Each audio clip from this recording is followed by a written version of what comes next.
নমস্কার, আপনারা দেখছেন ওঙ্কার বাংলা, সঙ্গে রয়েছে দেবাঞ্জলি। নজর রাখবো এই মুহূর্তের বিশেষ কিছু খবরের দিকে। দক্ষিণ দমদম পুরসভার 11 নম্বর ওয়ার্ডে এক বর্ণাঢ্য আয়োজনের মধ্যে দিয়ে পালিত হলো দোল উৎসব 2026।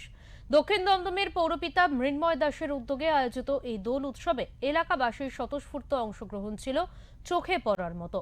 সকাল থেকেই হাসি, আনন্দ ও আবিরের রঙে উৎসবের আমেজে মুখরিত হয়ে ওঠে গোটা এলাকা। পৌরপিতা ওয়ার্ডের বিভিন্ন প্রান্তে ঘুরে ঘুরে মানুষের সঙ্গে জনসংযোগ করেন এবং সকলকে দোলের আন্তরিক শুভেচ্ছা ও অভিনন্দন জানান।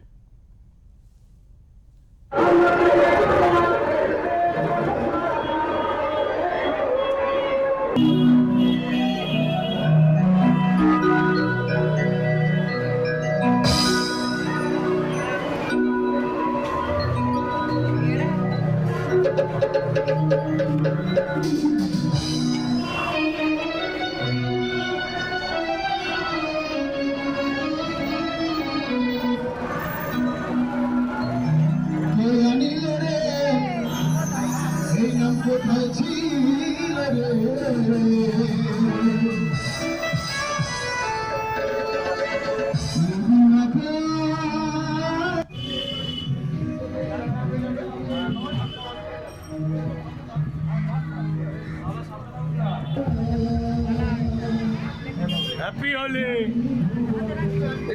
দাদাকে লাগাও একটু ফটো তুলবে।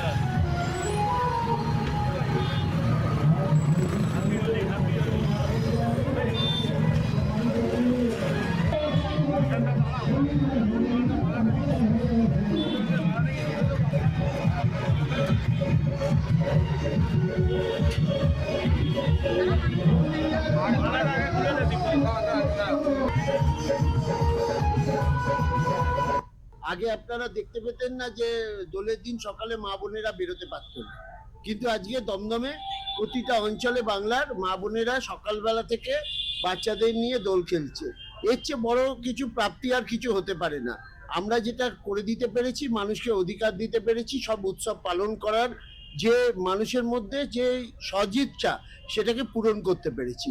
আগে দোল উৎসব বলুন, কালী পুজোর রাত বলুন, কেউ বেরোতে পারতো না বাড়িতে।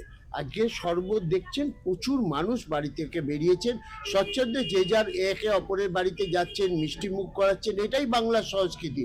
এই বাংলার সংস্কৃতিটা ফিরিয়ে দিয়েছেন মমতা বন্দ্যোপাধ্যায়। কি বার্তা দেবেন আপনি? আমি সম্প্রীতির বার্তা দেবো, গোটা বাংলা জুড়ে সম্প্রীতি বজায় থাকুক এবং ধর্ম নিয়ে রাজনীতি বন্ধ হোক। আমরা যে যার ধর্ম শেষে পালন করব। মমতা বন্দ্যোপাধ্যায় সবসময় বলেন উৎসব যার ধর্ম, যার যার উৎসব সবার। সেটাই এটা দমদমের ক্ষেত্রে কেন, গোটা বাংলার ক্ষেত্রেই এটা প্রযোজ্য। সবাই সবার জায়গায় ধর্ম পালন করবে, কিন্তু উন্নয়ন থাকবে উন্নয়নের জায়গায়।